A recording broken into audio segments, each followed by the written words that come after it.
আজ শাক রান্না করলাম। তেল গরম হবার পর দুটো শুকনো লঙ্কা লালচে করে ভেজে নিয়েছি। 1 চামচ জিরে ফোড়ন এবং 1 চামচ আদা বাটা দিয়ে মশলাটাকে ভেজে নিয়েছি। ভাজা হয়ে গেছে।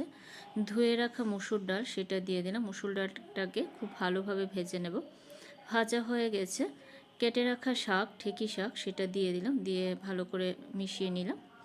মেশানো হয়ে গেছে। এখন পরিমাণ মতো হলুদ এবং পরিমাণ মতো নুন দিয়ে আবারও ভালোভাবে মিশিয়ে নেব। ডালটা যেন পুরোদমে গলে না যায়।